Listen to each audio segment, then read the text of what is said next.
मेरा भारत आकाश से बलवान है, धरती से धैर्यवान है।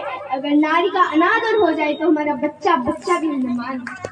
परम सम्मानीय निर्णायक मंडल की सभा में उपस्थित हर गणमान्य व्यक्ति, मैं रियागिरी आज देशभक्ति और राष्ट्रमान के उपलक्ष्य पर अपना कुछ विचार साझा करना चाहती हूँ। आजादी आजादी का असली मतलब वही समझ सकता है जो कभी गुलामी की हो। हम तो सौभाग्यशाली हैं क्योंकि हमें स्वतंत्र भारत में जन्म लिया। यूं तो आजादी के लोग 1857 में बन चुकी थी, जो वर्षाई बनकर ने 1947 में हमें आजाद कराई। प्राचीन, मध्यकालीन, वर्तमान के परिस्थिति को उदाहरण से स्पष्ट करना चाहूंगी कि जब हम फिरंगियों के फेरों में फंस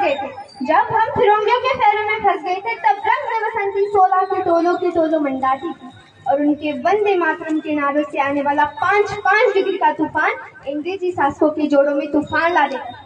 लोग मर जाते थे, मिट जाते थे, फांसी चढ़ जाते थे, क्योंकि ये उस दर की देशभक्ति की कोशिश थी। लेकिन विडंबना तो देखिए, महात्मा गांधी के मार्ग पर पूर्ण रूप से चलना हम आज तक नहीं सीखते। अब तो हमारे तिरंगा झंडा भी हमसे पूछने लगा है कि क्या बात है भारत। आजकल मैं फहराने से ज्यादा कफन में दफनाने की काम आ रही हूँ। महोदय, हृदय तो उस दिन फट गया जब एक बूढ़ी माँ अपने बेटे के चिड़रों को देख के बोली कि साहब, आप तो धरती के एक इंच भी कम नहीं लेते, मैं आधा शरीर कैसे ले लूं। महोदय, आज इन मानवता की ग्रंथ से इन आतंकियों की बगलों की आंखों के नाखूनी हंसती है और शहीद हुए हमारी जवानों की आंगन की तुलसी रोती है। जब एक शहीद हुई विधवा की वेदना चीख चीख कर ये कहती है कि प्यार भी भरपूर क्या, मांग का सिंदूर क्या, नन्ही ननिहालों की लंगोटियां चली गई, छोटी छोटी बेटियों की चूटियां चली गई और आपके लिए एक आदमी मरा है साहब, लेकिन मेरे घर की तो पूरी रोटियां ही चलती। साहब, किसी भी युद्ध को जीतने के लिए पहल करना सबसे ज्यादा आवश्यक है, क्योंकि इतिहास गवाह है कि पहल करके बड़े बड़े युद्धों की परिणाम बदल दी गई हैं, लेकिन आज इन मानवाधिकार से हमारी देश के जवानों की दोनों हाथ बांध दी गई।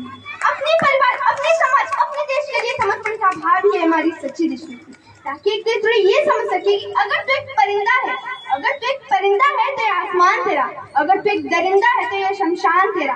भाईचारे से रहे जमीन पर, नहीं तो एक कब्र भी तेरा, ये कब्रिस्तान भी तेरा, ये कब्रिस्तान।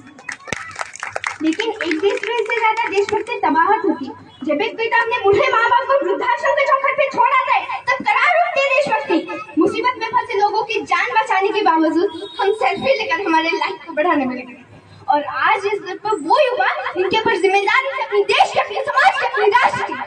लेकिन आज वही युवा 4x4 इंच की छोटी सी स्क्रीन पर अपनी कोमल अंगुलियों के घर्षण मात्र से अपनी भावनाओं की मोजी भेज रहा है। ना ये सरकार मेरा है, ना ये रब मेरा है, ना इस सरकार मेरा है, ना ये रब मेरा है, ना ये बड़ा सा नाम मेरा है।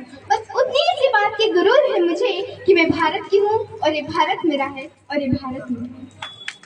परंतु एक बेचारी भिखारी हमें समाज में मुझसे नजर आता है। कहा जाता है कि हम दुनिया के सबसे बड़े लोकतंत्र हैं, चाहे हिंदू पैदा होते हैं, मुस्लिम, सिख और ईसाई भी पैदा होते हैं, लेकिन बदकिस्मती जब इंसान पैदा नहीं होते। ना हिंदू को जरूरत है, ना मुसलमान की जरूरत है, राष्ट्रमान के लिए केवल अच्छे इंसान की जरूरत है, केवल अच्छे इंसान की। जरा सोच कर देखिए कि पेड़ पौधे शाखाओं पे परेशान हो जाए अगर परिंदे भी हिंदू और मुसलमान हो जाए। और ये बड़े आश्चर्य की बात है, जिस देश में पूरी दुनिया को तक्षशिला और अलकनंदा देकर विश्वविद्यालय की बुनियाद रखी, आज उसी देश में एक भी अच्छी विश्वविद्यालय खड़ी नहीं हुई, क्योंकि हमारे हाथ में सर्व शिक्षा अभियान का झंझना पकड़ जाता है। और मेरे विचारों में हमारे देश की शिक्षा नीति केवल 2 तरह के लोगों की बनती है, पहले वो जो विद्वान है, दूसरे वो जो धनवान है। इसी तरह कोई गजब की बीमारियां हैं और वो बीमारियों की जो जड़ है ना, वो हमारी अंधविश्वास। मेरे विचारों में जब तक एक युवा अपनी सफलता के लिए मंदिरों में जा जाकर नारियल फोड़ तो भगवान को रिश्वत लगाते रहेगा, हमारे समाज में शिक्षित धर्म की बिल्ली का रास्ता काटने में खड़े हो जाए, अपनी धर्म, अपनी जाति को ऊंचा मानते दूसरे धर्म को अवहेलना करता रहेगा, तब तक ना ही हमारा राष्ट्रमान खत्म हो सकेगा, ना ही हमारा अंधविश्वास खत्म हो सकेगा। और मैं अंत में यही कहना चाहूंगी कि जब तक हम आप सब मिलकर हमारे देश को आगे बढ़ाएंगे, तो मैं बस यही कहूंगी कि हमारा देश महान था, महान है, महान रहेगा। हमारा देश महान था, महान है, महान रहेगा। होगा हौसला सबके दिलों में बुलंद, तब एक दिन पाकिस्तान भी जहन कहेगा, पाकिस्तान क्यों, सारा जहान जहन कहेगा, क्योंकि सारे जहां से अच्छा हिंदुस्तान हमारा, सारे जहां से अच्छा हिंदुस्तान हमारा। हम बुलबुलें हैं इसलिए गुलस्तान हमारा, ये गुलस्तान हमारा। जय हिंद।